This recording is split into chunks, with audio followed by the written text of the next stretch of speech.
Hi everybody, I'm here with two ex-vegans. You guys can introduce yourself if you like to and talk about when you got into veganism, what year it was and how you got into it and then how it unfolded. Okay, I'm Tracy, And I'm Don. and Don and I have been together since 2010, and we both had previous experiences with being vegetarian or vegan, so we'll go into some of those older experiences too, but especially focus on the most recent 5 or a little more than 5 years that we were together vegan. Mm-hmm.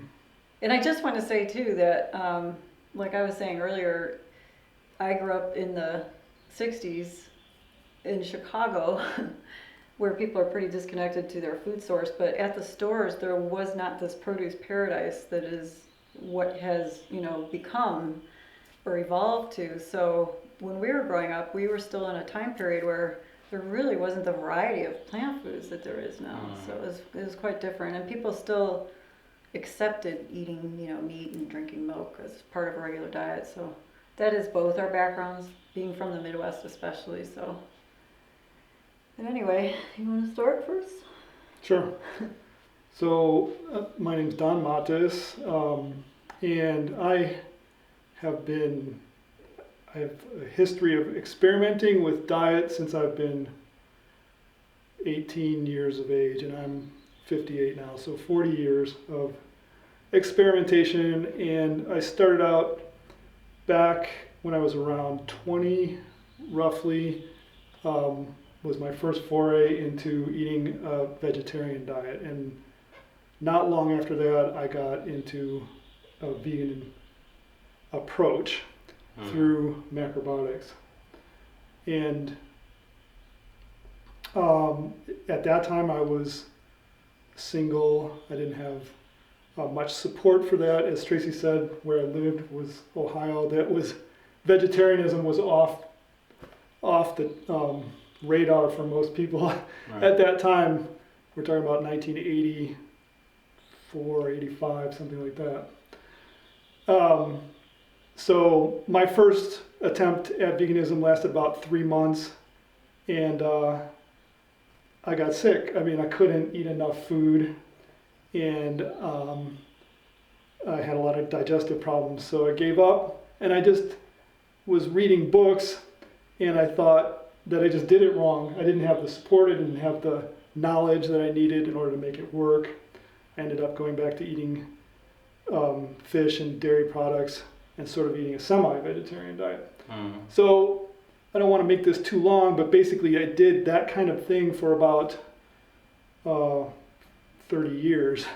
Later met my first wife. She was into macrobiotics. When I met her, we together tried a vegan diet for a while, and she would get extremely anemic, get up out of bed and practically fall to the floor because of not having enough blood going to her head, so low blood pressure and anemia. And so we would go for extended periods of time eating a vegan diet, and I would lose a lot of weight. Every time I tried a vegan diet, I presently weigh about 158 pounds, and the first time I did it for an extended period of time, except for that first time I just told you, I went down to 124 pounds.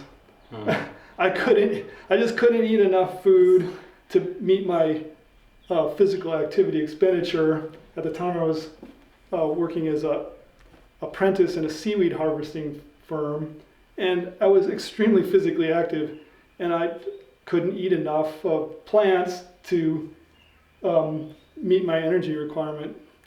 And of course I wasn't getting very much protein either, so it was a lot of muscle loss mostly because I'm not overweight and never was. And I was attempting to heal a skin condition. I have psoriasis. I've had psoriasis since I was early teens or earlier. And what kind of got me hooked on veganism was that every time I went through one of these periods where I was unable to meet my energy requirements, so I was in a negative energy balance, I didn't know at the time, but I was in ketosis basically because I'm eating up my own body tissues, etc. I didn't understand that back then, but that's a very anti-inflammatory state, and my skin would get better. So I would think, oh, I cut out animal products and my skin got better. So I hooked up those two things in my mind. So that's why I kept going back to that. Every time I added food back or added animal products back, gained back some weight, then the skin condition would get worse. And I'd still be eating essentially a plant-based diet, but with some animal products. And so in my mind, I got the association that adding animal products back to my diet made my skin worse. Every time I cut it out, I lost a lot of weight. My skin got better. So I kept thinking it's the animal products. I just need to figure out a way to eat the plant-based diet and maintain my body weight, meet my energy needs and all of that. So even with my first wife, I wasn't really able to do that. I could never really stay above like 145 pounds. So I was generally 15 to 20 pounds lighter than I would be if I was eating a highly nutrient-dense diet. And never had the strength or stamina. But to kind of put it all in a nutshell, I did that back and forth multiple times, sometimes going for 5 or 10 years at a time, eating vegan, trying to make it work, doing different cooking techniques, different proportions of plant foods, etc. And always would get, as the time went on, from the beginning, you would start to get, especially eating a lot of beans, get a lot of gas and bloating, and it would just get worse and worse the longer I ate the vegan diet.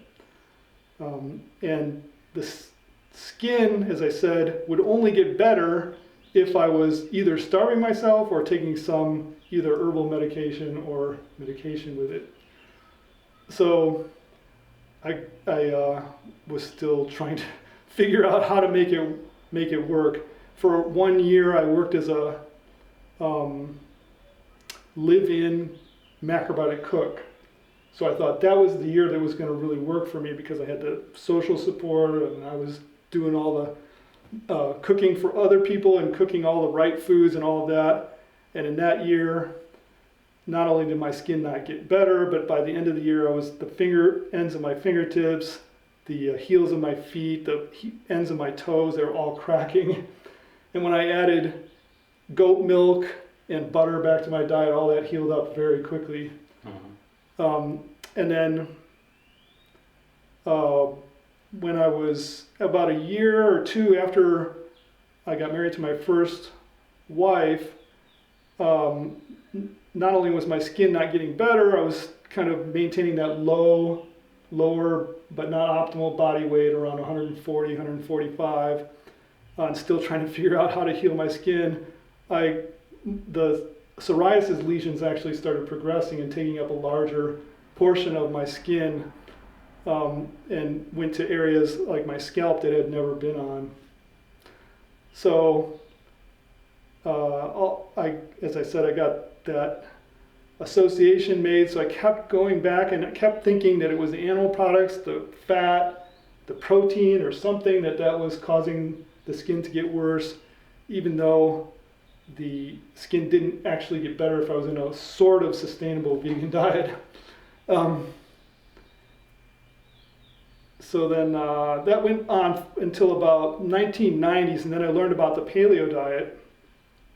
And I thought maybe this is the solution because you have the best of both worlds. You have all these, you eat all the high nutrient density plants like the greens and fruits and maybe some sweet potatoes, and then you eat the meat, and that maybe somehow that will work for me. Well, that didn't. I did that for 10 years. My first wife and I wrote this book about the paleo diet, and a produce-rich paleo. People should know it says a produce-dominated diet and cookbook because I still believed that plants were. I really strongly believed that in my parents' generation, the mistake they made was that they didn't eat enough fruits and vegetables and plants, whole plant foods, and that I still had in the back of my mind that eating too much meat, even beyond a certain point, must be some kind of cause of disease. So then I'm going to kind of condense that. It was roughly 10 years that we were paleo, and then my first wife and I got divorced, and then she got a diagnosis of breast cancer. And I have a friend who is a medical doctor and a PhD at UC San Diego. He does research into cancer and diet. And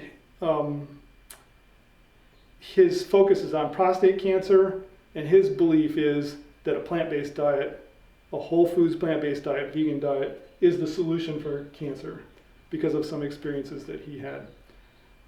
So that influenced me when my first wife got breast cancer to think that, again, it's the animal products that in the paleo diet were the cause of her problem.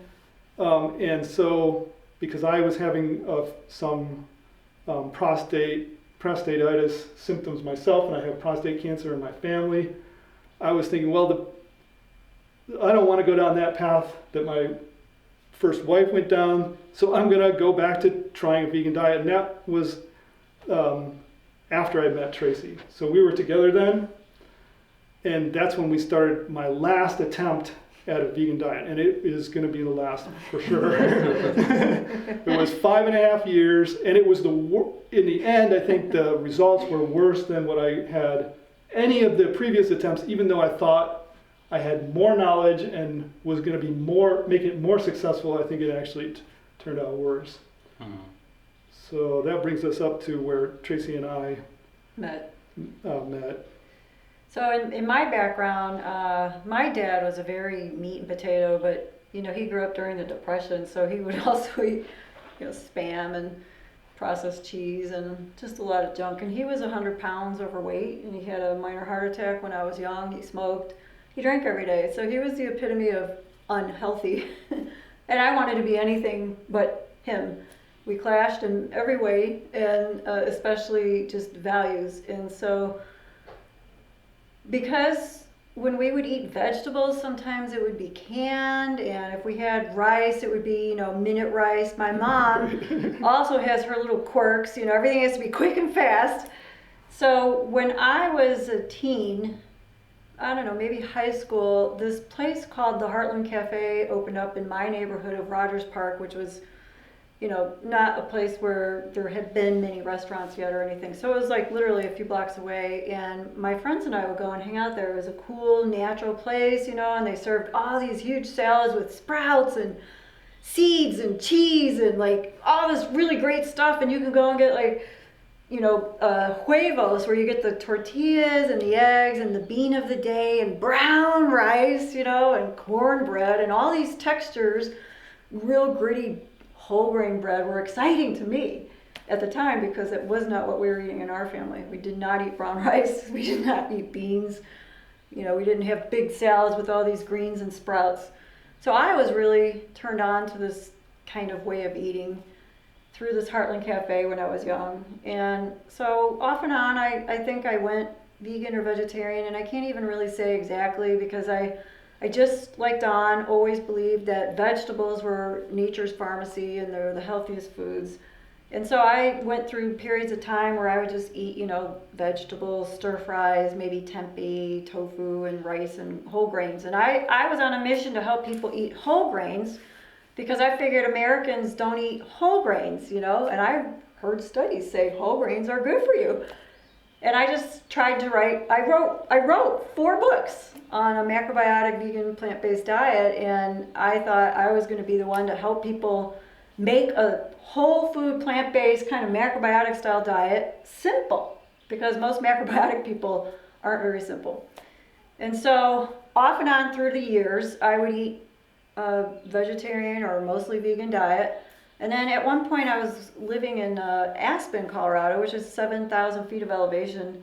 And I was working in very physically demanding jobs in a restaurant and catering. And carrying heavy stuff around all night for hours.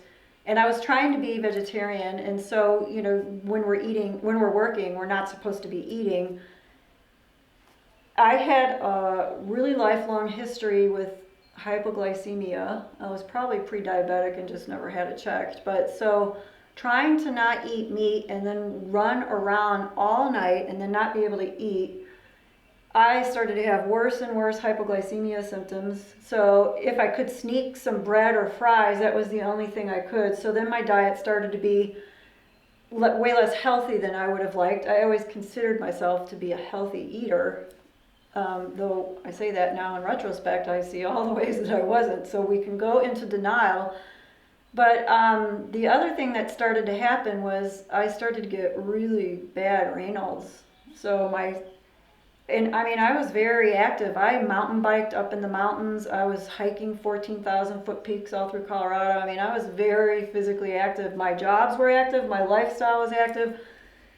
I would do this winter race up the Aspen ski mountain, just snowshoeing up. And I mean, my fingers would turn completely white, painful, until the blood started to circulate again. And not only that though, the whole time I was in Aspen, it was when I first started to realize that for someone who seems so physically active and so health conscious, why am I always having all these symptoms? Like that was the first time it started to click in my head. I have bloating, I have digestive issues, I have skin breakouts. I had all these issues. And so I started to see an acupuncturist, and then I started to get some relief. But when I first moved to Aspen, I was sick with a fever 4 times in 1 year. And even before I moved there, I got pretty bad hepatitis A from eating bad shrimp, raw shrimp in Mexico. So I had then started to develop this kind of constitution that was way more deficient than I used to be, because I just started to get zapped with all these pretty major illnesses. And so over time, I went up and down through periods where what happened is when I was working in the restaurant and I was trying to be vegetarian, there was a Paradise cookie place right off the alley from our place. And when the workers were done from there, they would bring us a big box of cookies at the end of the night. And of course, I hadn't eaten all day. So, I would wolf down chocolate chip cookies because I was like, oh, sugar, feed my veins, right? So obviously, the more I was eating these kind of, refined flour products, the worse I was starting to feel, the worse the Raynaud's got and all of that. So at one point, I finally I started to see all these different doctors. I did all the different tests, and they tell you, eat this, don't eat that, and it's all these complicated lists and blah, blah, blah, and all of it was like not really helping. But when I would try these diets where I just did food combining, I was at least feeling good, because there would be times where I would eat meat and vegetables, and then there would be times where I would be eating starch and vegetables, but I wouldn't eat the starch with the meat and blah, blah, blah. Anyway, so there was sort of up and down relief, and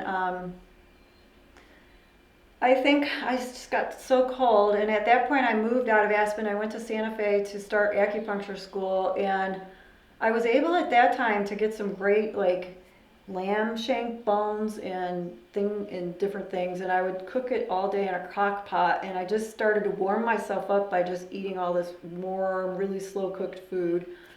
And I found that if I went, for a long time I didn't like beef. I didn't think I could digest it. I thought it made me constipated. It's the same stuff we have our own clients telling us all the time. And I felt that way too. And yet my sugar cravings were really out of hand.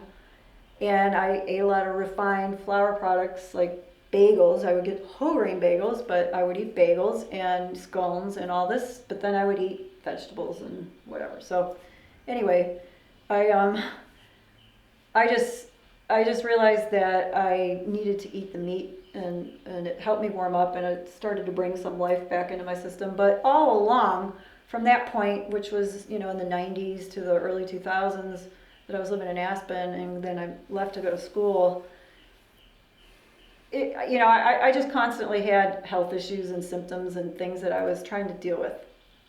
So by the time I moved here to Arizona, and Don and I met, and he was doing the paleo diet, I had already kind of read through Lauren Cordain's The Paleo Diet book at a library one day, just sitting there. And so when he was teaching nutrition, and I ended up in his nutrition class, and he was talking about doing the paleo diet, I thought, okay, well, I'll be on board with that. Prior to that, I had started to eat a lot more beans and vegan food again, and but it wasn't hard to switch me back to protein at that point. But while we were eating paleo, because we're still eating, so hindsight is a whole nother story. Like, we've kind of figured out things now, but in the process, you do go into a kind of a weird mental space. You go into denial, or you just don't catch things. But I ended up gaining the most weight I had ever weighed, which, I mean, I'm only 5 feet tall. I was weighing 127 pounds or something, and that's way more than I need to weigh. And I was having chubby fat that I couldn't get rid of, and we were about to get married, and I didn't want to look that bad. So I just started to kind of scale down in how we were eating, but we figured, maybe we were eating too much fat and protein, but it wasn't really so much that we were eating too much fat. It was just that if you're eating a lot of carbs still, which fruits and vegetables, and then some winter squash or sweet potatoes, plus the fat, plus the meat, that's a recipe for disaster. And that's what most people eat, some kind of combination of all these foods. Most people are eating a plant-based diet, and they don't see it that way. But anyway, so then coming up to this point, his first wife, they had been separated. We were together. His first wife had the diagnosis of breast cancer. My breasts started to get incredibly, excruciatingly tender, fibrocystic. They got fatty and really uneven in size. And because I now was facing, someone very close to him having breast cancer, it really freaked me out. And so because she wanted Don to help be part of her health team, consulting and blah, blah, while she was going through her early stages, we were starting to watch all these videos on the Garrison therapies and, all kinds of vegan-based videos. And we started to read all these plant-based books, and we just started to be convinced that it was the red meat and the saturated fat that leads to progressed breast cancer development, tumor growth. T. Colin Campbell with the whole, the rat study that he did, where, the more that the rats ate the isolated casein protein, the more above 5 or 10%, the more their tumors would grow, and he would get that out of the diet, and the tumors would shrink, and he repeated it over and over, so it was foolproof studies, or so we believed. And we went vegan, and within 3 months my breast condition healed. So I figured But you also lost I lost quite a bit of weight. So at first. So when you lose weight, you get better. So yeah, we thought we were on the right track at that time. So should I keep going? Basically, we eliminated the deadly combination, which is high fat and high carbohydrate. Yeah. That's the deadly combination. It really raises your insulin level, and that's what causes most of these degenerative diseases that people are dealing with. So, yeah, vegan or plant-based works to an extent if you severely reduce if you're eating a high carbohydrate vegan diet and you severely reduce the fats. It can seem like it has some benefits because you eliminated this deadly combination of fat and carbohydrate, and you're just on the carbohydrate now, even though that's not good for you. It's better than having the two together. So, as Tracy mentioned, she mentioned T. Colin Campbell. She also ended up actually taking the T. Colin Campbell Nutrition Center certification. So, yep. So I was sold into this movement. I mean, I really was thinking I was gonna be vegan for life. And then I ended up writing a big book. I don't have a copy of it here, but it's called Powered by Plants. You can find it on Amazon. Still for sale. I think people are trying to sell it for $75 a copy. But if you want one, you can go to my website and get it completely free, because that's what it's worth. $0. But all of my vegan books are downloadable for free too. In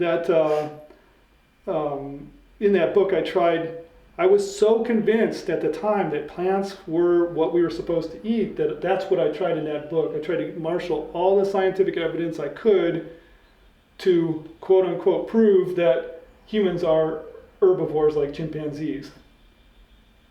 And now looking back at it now, I know I made multiple mistakes, which I discovered later. Used science that was outdated and no, we understand the role of insulin now a whole lot better. Didn't have the complete picture basically when I wrote the book. Did you really look into it, or were you kind of in denial?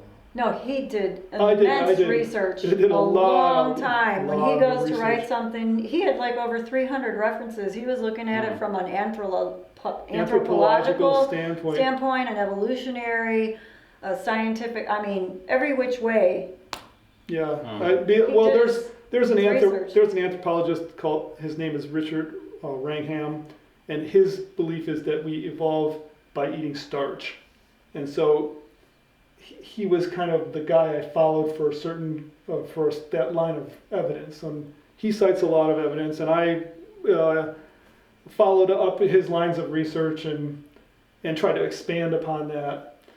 But anyways, that's all. That's in my new book. I completely refuted that, the hypercarnivore diet. You know. So there were some just small mistakes that you make that end up turning into big mistakes in the end. But anyways, the point that I'm trying to make is that I was very convinced that plants were the ideal base for a diet for more than 30 years, right?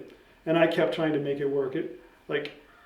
People, sometimes I deal with vegans now commenting on my Instagram post or my YouTube channel or whatever, and they talk to me like I don't know anything about the research on plant-based diets or anything. Yeah. I did write a book about this. I'm very familiar with all the so-called experts, all the doctors. You probably were and all eating processed foods, Yeah, they blah, tell blah, me, blah. No, we never like ate I hardly ever ate sugar or anything. It was all whole foods, plant-based. So during that last 5 years, for the previous times I had tried vegan, I avoided taking supplements.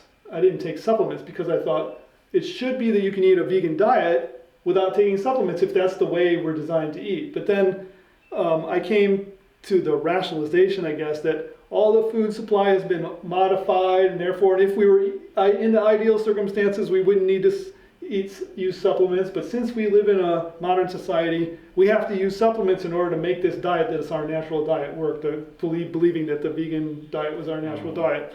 So during the last 5 years, I took supplements. I took supplements of B12, I took vitamin D supplements, I took all the things. I took even vitamin K sometimes, and everything that they say might be short in a vegan diet, I took a supplement for. And it didn't work any better than it did before, because we're not designed to live on supplements, we're designed to live on nutrient-dense animal foods. So what happened over those 5 years is the same thing that happened before. When I initially adopted the vegan diet, I lost a bunch of weight. I lost about 20 pounds of muscle, and I got weaker, and that, as I said earlier, it has an anti-inflammatory effect because you're basically in ketosis. So it's like a ketogenic diet because you're living off your own body fat, even though you're eating some carbohydrates. Just because the calorie intake is so low, you end up in a ketogenic state. So there was initially some anti-inflammatory effect that seemed to help my skin. But then as I stabilized and got used to eating all these plants again, and the portions got larger as my stomach adapted, so I was eating like the bowls of cereal that are this big, for breakfast, and very large amounts of rice and whatever to try to meet my caloric needs. Two things happened. First, I put on a layer of fat, and my waist got larger than it ever was. Went from my normal of around between 30 and 31 and 31 and a half, which is where it's at right now, went up to 34. And I couldn't tolerate the same level of physical exertion as I did before. And I started to have injuries. I injured my back repeatedly, and then I injured my knee, and then these injuries wouldn't heal. They were not healing. They would not heal.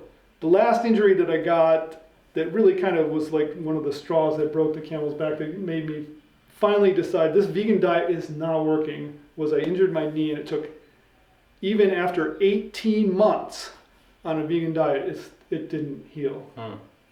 And then during the last, say, year and a half of that 5 years, my skin got progressively worse. I started to get this like rosacea thing and peeling around my nose. Here, the skin around my eyes started peeling, and it would go away, and I put a lotion on it, and it would come and go, and then it just kept getting more and more persistent. And then that just kept progressing, and then there was I started to get the psoriasis lesions on the top of my feet and then onto my sacrum, and it was like the skin was really starting to degenerate. And of course, at that point, I was Except you did have that red mark that after about a year of being planted. Well, that one, or no, that was after. That was when I went. That was in the beginning when I lost a lot of weight. I had a kind of inflamed part on my nose. When I lost a lot of weight, that kind of healed up, and then again, that kind of hit was part of the hook.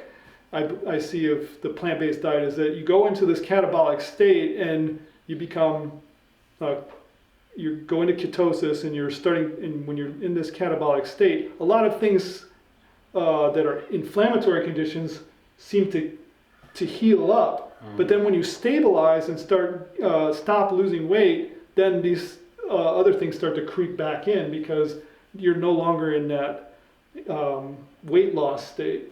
All along they have been eating animal food, technically. Yeah, exactly, right. Yeah. Just as you said, all along you're just living on your own body tissues, and you don't think of it at that point. You think I'm living on what I'm eating out here, but in fact, as you're losing weight, you're living on this, your own meat and fat. So the skin kept getting worse and worse, and the injuries were not healing, and I could not lose that spare tire around my waist, even if I restricted my calories, and all those things added up. Especially, also I had gas and bloating, and bloating, and farts that would wake the neighbors up. I mean, that kind of. I finally have to tell him, can you at least point the other way? It was, why are you always pointing towards me when you do that? That would be funny. God. I mean, it's funny in retrospect, but especially towards the end of the day, like in the morning, if the belly would be flat after you have a bowel movement, I'd have an explosive bowel movement very often, like a whole bunch of stuff comes out, and with the gas propelling it, right? And then That's for sure. And then the belly would be flat, and you go, okay, fine, everything's gonna be good today, we'll go. And then you eat a couple of meals, and you're like, uh-oh, starting to get that balloon in my belly again. And at the end of the day, I mean, the noise, and I'm not even joking. I mean, I would think, God, are the neighbors hearing this, And that was, I think some people would get it diagnosed as irritable bowel syndrome, because you have this. After you eat, then you feel this discomfort, and it just gets progressively worse. So that was by the end of the 5.5 years, I had just had it with that. It's just uncomfortable every day to have the gas pain at the end of the day, and be just holding your gut, trying to make it feel better, and nothing can make it better because it's the gas in there that's expanding the intestines, and that's the intestines telling you, don't eat that stuff. Yeah. That's the pain. That pain. But Dr. is to tell you. McDougall et al., they try to make it sound like, oh, that's just a natural part of they try to tell you fermentation of the beans in your colon or whatever. And that's what all the good bacteria are at work. That's a sign that your intestines are in good health. They're all teaching you how to go against your true nature. Exactly. They're trying to teach you to not follow your own body signals. So let me go into a little more of the history of the 5 years together. So we started, we married May of 2011, and we were still eating meat. We weren't eating gluten. And so I catered our own wedding, and we had a gluten-free wedding. I was so proud. No bread, no nothing. Anyway, so later that year, I think, was when we finally turned vegan. So we started in late 2011. And that was after he spoke at the first Ancestral Health Institute, and he was invited while he was still paleo, and Don was pretty well known in the paleo circles. He had a blog, Primal Wisdom. He was in there with Mark Sisson and all those people that are in the paleo movement, and everyone, like, he was one of the first, that was one of the first paleo books that even came out. And so while vegan, he wrote a now infamous blog post going away from, It's called Farewell to Paleo. Farewell to Paleo. And so he fell from grace in that circle, and then he and I both became quite the mockery. You know, he only went vegan because because they just thought I was vegan to begin with, and he wanted to be able to sleep with me, and that's why he went vegan. You know, just nasty stuff. So, but anyway, when we went vegan so Don and I both studied Chinese medicine this before we met each other, and so we both had a kind of parallel past.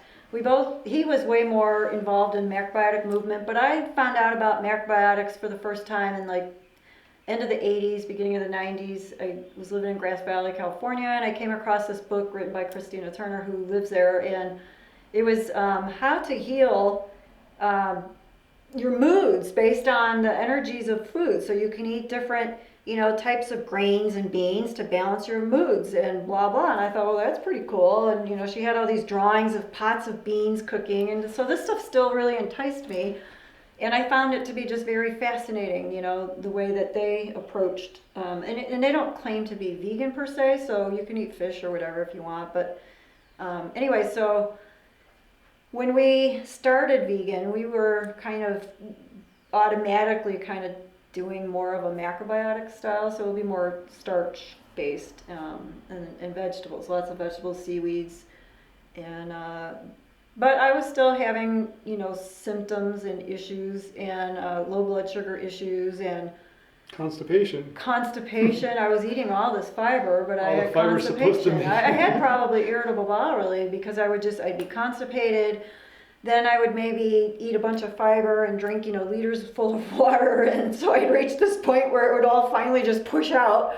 And I'd start the whole cycle all over again. Constipated for a while, then there'd be nothing. Oh, here's a little more, and now boom, all of it. And it would kind of cycle like that.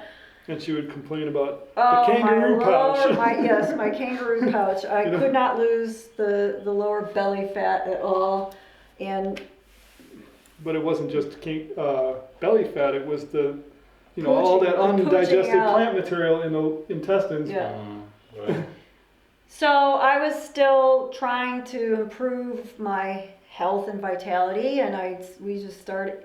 While he was paleo, he was talking about how there are these people that have this group called 30 Bananas a Day, and they eat all these bananas. And at the time I first heard about it, I'm like, really? That's crazy. I just thought that was nuts. Well, we ended up doing that. I ended up joining Freely's 30-day banana, groupie group, and did the 30 days. And we continued high raw for that year. And, we would have all our fruit smoothies. I mean, we'd pack in the bananas, we got the Vitamix, and we would have our 8 banana. I was having 1,000-calorie breakfast, and then a whole nother whatever. And then we would try to make something more savory. It would be raw vegetables with savory spices or whatever. And I was becoming more and more dizzy. I would have very serious hypotensive dizzy spells, but I don't even know if it was always like just from sitting up. I would suddenly. She would come up to me and go, "You have to catch me." I would drop. I would just drop. Oh. And then I would have these mini seizures. And then it would finally all pass, and then I would get up again, and I would keep going. And so I was becoming more and more sensitive to insulin, but I didn't understand that back then. I was eating plenty of calories, like one of your other interviewers said, I was pissing like crazy. I mean, I was just pissing all the time. All the time. And it was like, I didn't even know I had to use the restroom, but then suddenly I had to go, and I had to go now. I mean, it was urgency, pissing all day. All day. That happened to me when we ate the high fruit diet. So I tried the high fruit. I didn't do 30 bananas a day, but I got as many as like 10 or 12 bananas a day. But I knew that I would never be satisfied on a just fruit diet because there's practically no protein and no fat, and I knew that wouldn't work for me. But I thought maybe one of the things I did wrong in the past was I didn't eat enough fruit, so I'll try eating a lot of fruit. So I tried that. Tried the very high fruit diet, and that didn't. The only thing that gave me was a couple of cavities that I didn't want. It was enjoyable to the extent that it kind of just simplified things in a way. I mean, it has grating or using a mandolin to do the zucchini noodles wasn't exactly simple, but just put a bunch of stuff in a blender and hit blend, good to go. We didn't have to make pots full of brown rice and beans and all of that. So in that way it was a little simple. So it was kind of a novelty. And at first, I mean, in the very beginning, I just had this surge of energy. Well, yeah, I mean, it was a surge of fructose. So of course I would just I got to go run. I've got all this energy, and I would just go out and jog. But, that's the thing again, it's like a hook. You have these initial symptoms that feel like you're on the right track. You have relief of some problems, you have a surge of energy, you think you feel good at first. And so you think it's the right thing, and then you keep going along, time goes on, and now there's more and more symptoms starting to show up again. But because the more you start catabolizing your own body, especially when you're older, like we're in our 50s, when you're older, you're not as efficient at getting nutrients from food, even if you're eating the best food, meat and fat and dairy products. If you're eating only plants, you're getting so much less out of it, and you're just breaking down your own body to stay alive. So we were trying to do a plant, based... And relying on your stored up nutrient from your previous diet. We were trying to do a plant-based YouTube channel, and it just was so not very successful. But we thought we were being a little more level-headed than a lot of the vegans that we were watching. And we were watching Christina Fully Raw and Megan, whatever, and all these people, Freely and Durian Roy, all these people for a while. And we were watching every new video that came out by Dr. Grieger, and so he was convincing us. I read all of the books. I read Dr. McDougall's book. All of them. Several. I read all of many of Dr. Neil Barnard's books, met him in person, couldn't wait. I was like the biggest plant-based doctor groupie. Met Rip Esselstyn, read his books, read his dad's book. We were convinced that we needed to have, our total cholesterol under 150 to be heart attack proof. Now that we were out of the cancer scare, we were worried about heart disease, and so my cholesterol was definitely below 150. It's like probably 125. Yeah, and yet my triglycerides were high, and my LDL was high relative to the low total, and the HDL was below normal low. Way low. And so after a while of being on this plant-based diet, It's fine, we'll cut it together. Hi. Hey. That's fine. We'll just cut it together. Okay. so after being on that plant-based diet for a while, I started to become more and more anemic, feeling very pale. I felt like I was getting up in the morning, and I would look in the mirror and I was seeing more and more gray hair and wrinkles. And I made so many videos for that plant-based channel that I had to just trash because I'm not even the most vain woman out there. I mean, I was to have to wear makeup to look good was always something that I kind of pissed me off when I was young. So I just wanted to be natural, and if people didn't like this, their problem. That's how I thought of things. I just didn't ever feel like I had very many girly genes in me, but I mean, I was becoming more and more vain because if the lighting was wrong, if I didn't sleep right, bags under the eyes, every day I felt like I had more wrinkles. I had gray all up top and all around. I still have some gray, but I mean, it's actually less now. Believe it or not, it seems like it's less, but I was really prematurely aging. My skin was just paler, and I'm trying to act like I'm really motivated and trying to help people with this plant-based diet, and yet I would wake up with puffy eyes and I felt like crap. And then I'm here in a healing profession doing energy healing and holistic health, and I was like, half the time I didn't want to, it was very hard to get going in the morning. Very low motivation. I didn't want to be around people. I just wanted to hide. On my videos, I was very beta. I was very insecure, and I just was feeling like crap. I felt like I was living a lie. Like, here I am trying to act and sound like everything's great. I wrote the 4 books. I studied to be a macrobiotic counselor. I studied T. Colin Campbell's. I was full on. I was so full on. I got so into it. I actually took almost, half my wardrobe, all my really good leather shoes, and boots like this and wool sweaters and belts and everything, and I donated it. Like the animal's dead. I mean, what did that serve? But I was so, we filmed me doing it. I was on the floor crying, like, oh my God, the animals, oh my God. And I would drive around and I would just see the meat restaurants everywhere, and I would smell meat. I'm like, Don, it's just gonna be this sucks. The whole world is just meat-based.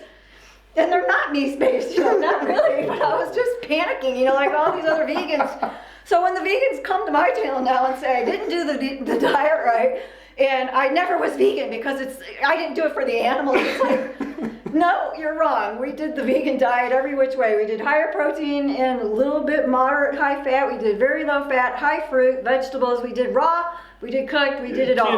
We never did junk food. We never did processed foods. We were never junk food people to begin with. So, I mean, it was just like, wow, we gave it our best shot. When we started to add meat back, I mean, instantly, I just was like glowing. I felt like myself. I literally feel like the vegan diet sucked my soul out of me.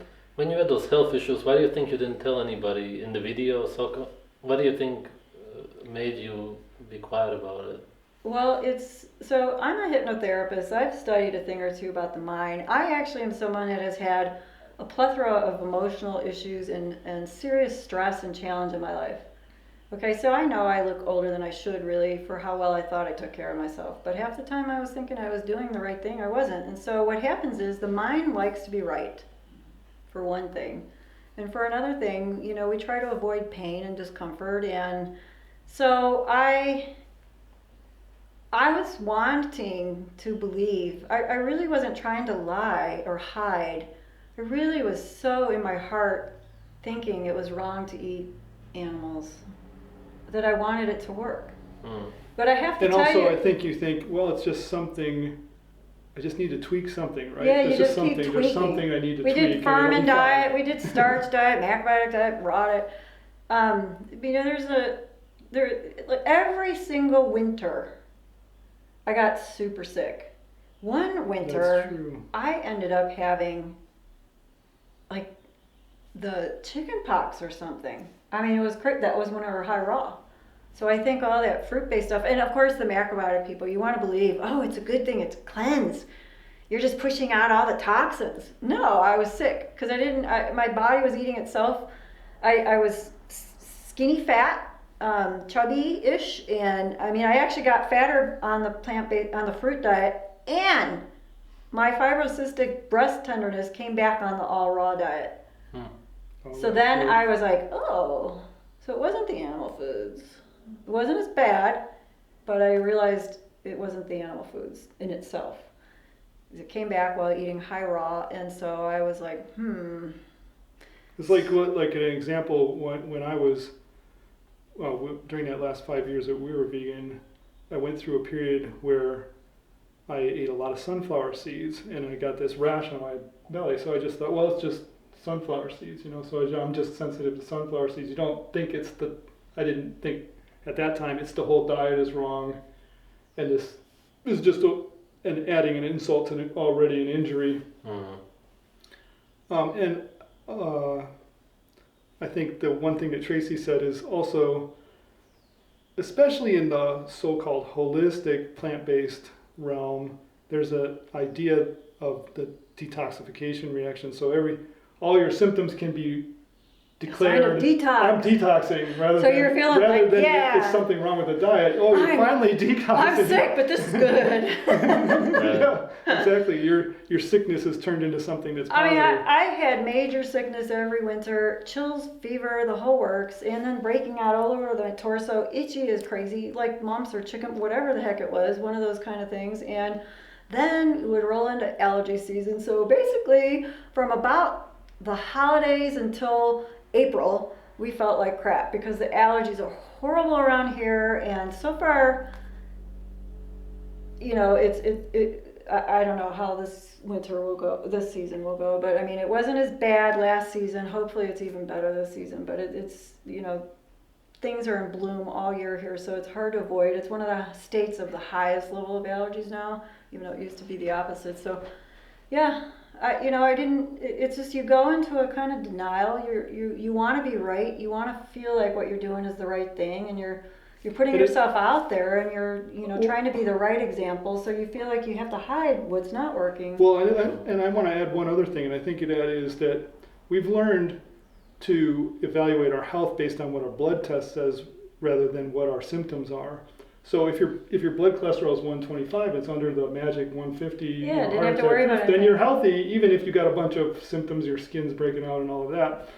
So the same thing, like in my case, it took from the time I started the vegan diet, the last episode of the vegan diet, I started that with a cholesterol like 235 or something like that. And then I kept testing it every like 3 to 6 months or whatever to see what was happening.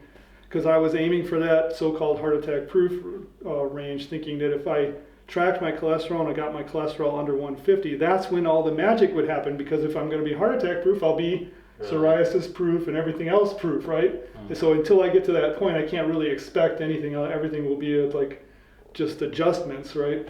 So my cholesterol went down a little bit at a time. Like every time I tested it, and it would go down like 30 or 40 points or whatever, and then it gradually declined to 154. It was the last test that I had while I was vegan, and that's when I felt the worst. That's when my skin was the worst, everything, and that was again that was at that point that I realized that this whole thing, the whole ideology behind this, has got to be wrong, because if I'm at the level of cholesterol that these people think is where you should have the pinnacle of health, and my symptoms are not showing health, then this whole idea that your cholesterol should be down at this level is just wrong. Because if getting my cholesterol down there is the magic, then I should be suddenly getting better. Every step in that direction should be a reduction in my symptoms instead of a increase in my symptoms. So it's that again, like Tracy and I, it was around, how do I put this? When at that time, I started thinking very intensely about what was going on in our lives and why this wasn't working out and how I'd invested myself in all of this, wrote a book, all of that, and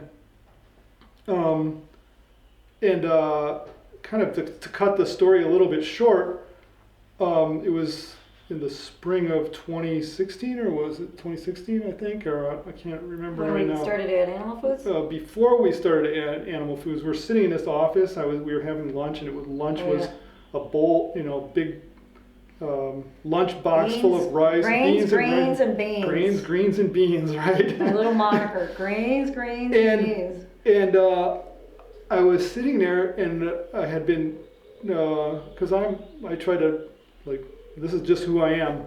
I'm thinking through everything I know, all the experiences that I had, and suddenly this thought came to me, it's just a question, why are you eating what you're eating right now? And immediately the answer came to me, well, because I believe that it's good for me. and then, well, why do you believe that it's good for you? Because all these experts, the whole list of them, say that it's good for you. And then the next question was, what would you be eating right now if you didn't believe any of that? And the first thing that came to my mind was steak. And then it was like for me, it was an epiphany. It was like I lifted this whole structure of belief system off of me all at once at that moment. And now I was like, right, I should be following me, not them. Yeah. That was the real, like, for me, some people are going to say, well, how could you be so clueless for 40 years? Well, maybe I was clueless for 40 years. It was my journey, but under the spell of plants. Under the spell of plants, under the spell of indoctrination, etc. But that was my journey. It took me that long to figure it out, doing it the way that I did, and I don't have anything to be embarrassed about my own journey. But that was, for me, like the enlightenment. And so like it was right after that, I was like, I don't want any of this But stuff that- anymore because I don't Yeah. there was a question, do you really enjoy eating this? No, I don't really enjoy it. I don't It's really all like that kale. chewing. I don't really like chewing Oh all down my all of God, this you gotta rice. chew, chew, I chew. really like milk. I really like eggs. I really like meat. So that's what I'm going to eat. And that's when my health really started turning around, when I just decided I was going to eat what I enjoyed eating rather than what everybody told me was healthy. Nothing was satisfying towards the end before we ended being vegan. Nothing felt satisfying. We started to actually buy more of the plant-based meats because we just wanted something more savory. But it just still was craving never. protein.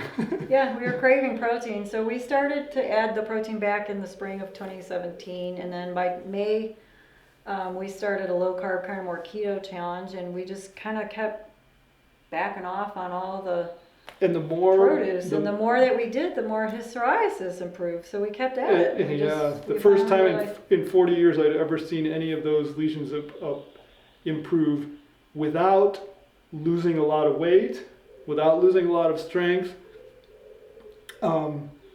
Just cutting out plant foods as I the more I ate what I really enjoyed eating, the less I wanted plant foods, and it just was like they gradually fell away. And now I eat a little bit of plants here and there when I feel like it, or just have we have some fermented beets or cabbage in our refrigerator that we made, but I hardly ever eat them. I just eat milk, eggs, and dairy products because that's what I love to eat and what satisfies me. I mean, our fitness training improved, our strength improved, our moods improved. I mean, I just felt like the real me finally woke up. Mm-hmm. What do you both think about the future of veganism? Where is it heading? Well, I personally think that there's a big institutional and corporation push for plant-based because there's a lot of money in turning cheap plant material into something that sort of resembles milk or meat.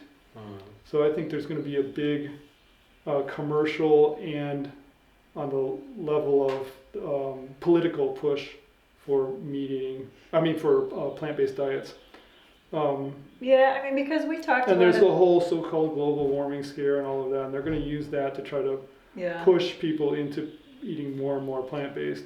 We talked to a lot of clients, and just based on what we know, even the older generation, some of the older baby boom and older, they're all like so now. We've been all indoctrinated for decades now that you got to eat your fruits and vegetables for so long that to say that those may not be healthy for you, it just is like they just immediately think you're crazy. Mm-hmm. So I do think though, because there are people, there's you and there's Sean Baker and others who are going more carnivore, and those people are having huge success overcoming a lot of issues. And so I do think that that's at least a good counterbalance to the vegan movement.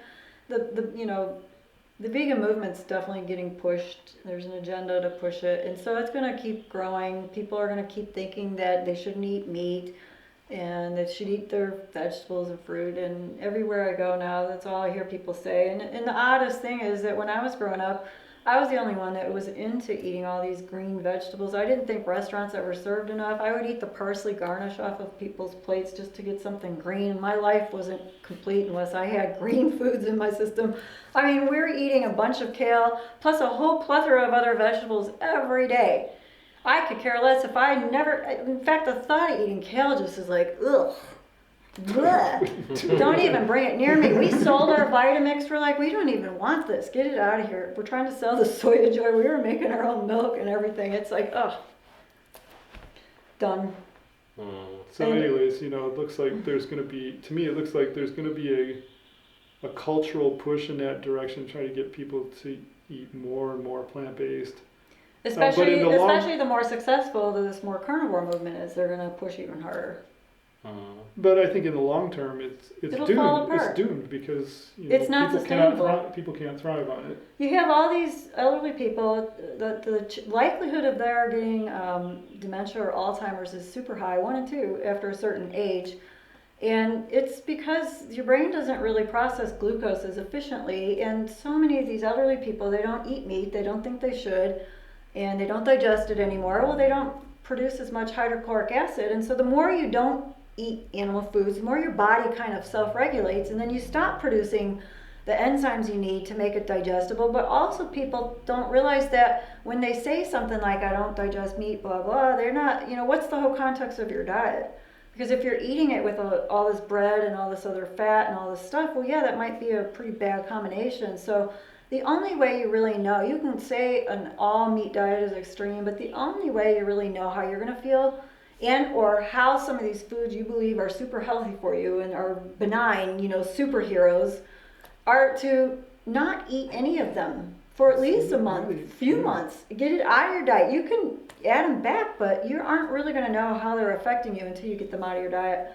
And if you think about in nature, a plant wants you to eat its fruit and partake of its flowers because, you eat the fruit, you deposit the seed. A plant doesn't want you to eat the stalks and the leaves, so it's bitter. Or the roots. It has bitter compounds for a reason. It's part of its way of fighting off predators.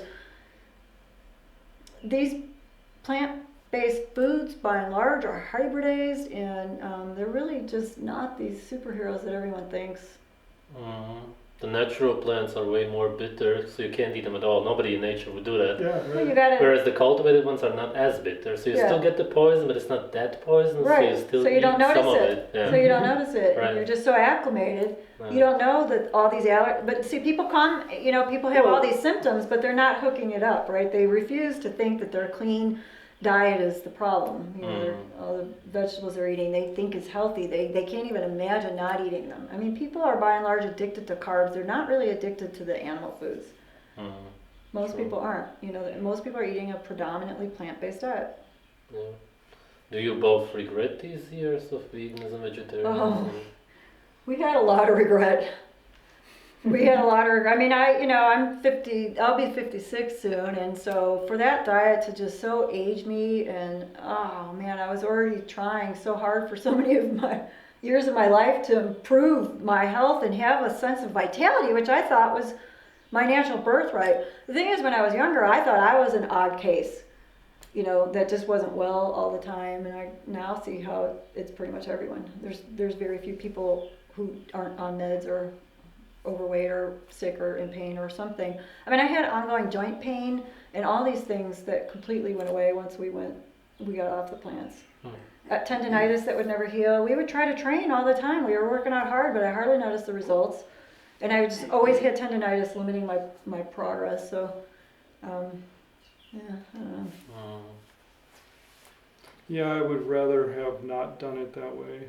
Right.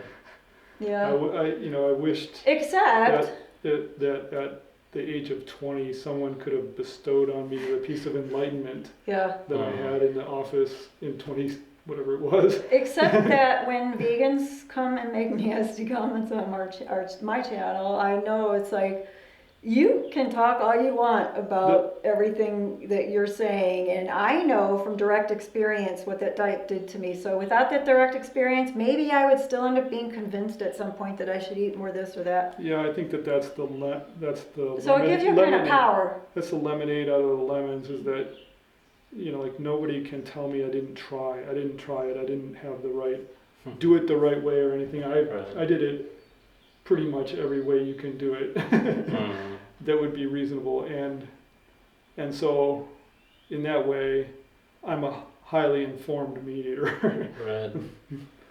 Anything else you would like to add? Any experience, something special you learned, or something you would like to say to any vegans who are watching?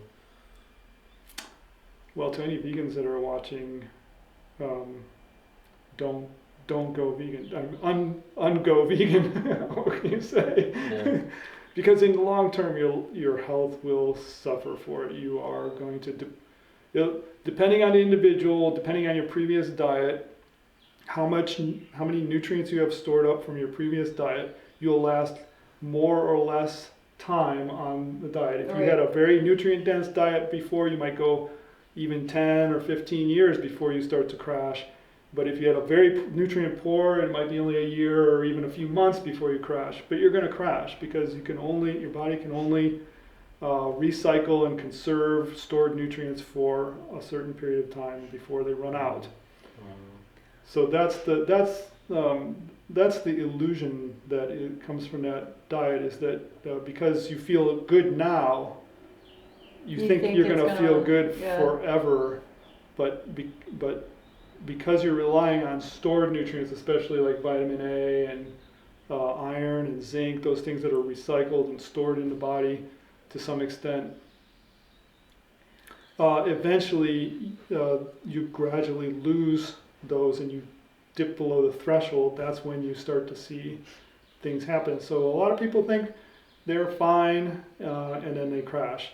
And another thing that I do want to say is that there may be some people out there that do okay on a vegan diet over a long term, and that's because humans vary in their ability to adapt to any kind of environmental circumstance on what we call a bell curve. So there are some people who are going to be, like, if they cut animal food out of their diet, they're going to feel terrible right away.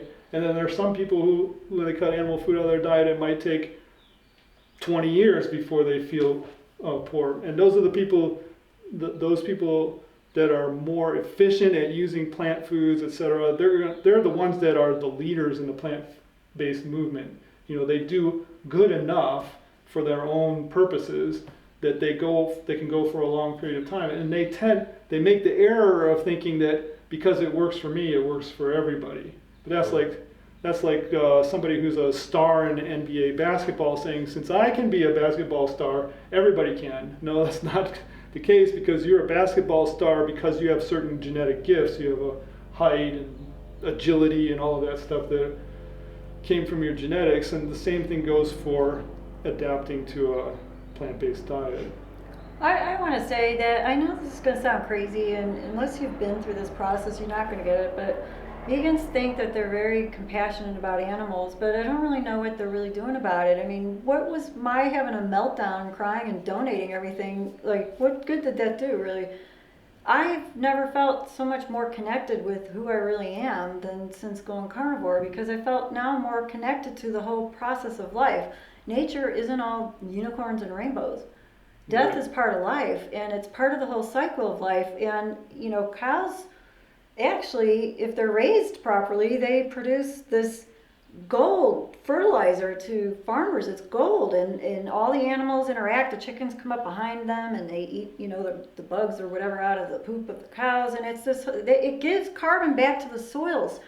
And growing produce in row crops is taking minerals out of the soils. And so, you know, and not only that, but to sustain a plant-based diet, you have to rely on a lot of imported food, and it's being imported from all around now, China and South America. And so people think it's more sustainable, but they're really deluded. It's not really the truth. And when you finally, like, reclaim your power and realize that, you know, this is part of life, and I need to just own up to the fact that part of my being alive is going to require the death of these animals. It kind of just, I don't know, it's just, you start to feel like who you really are and who we were ancestrally in the past. You know, there was no question. There was no question in the past. It was part of survival. And so I don't know how to explain it, but it's really, you start to feel more connected to life. And I have just as much reverence for animals as I ever did. That doesn't change. Just because I eat them, it doesn't mean that I'm not part of that, you know, reverence for them. So I think vegans really think they have the moral high ground on that, but I don't agree with that anymore. Okay. Thank you both for sharing. Thank you. Yeah, you're welcome. Glad we finally got to hook up and make this work. Yeah.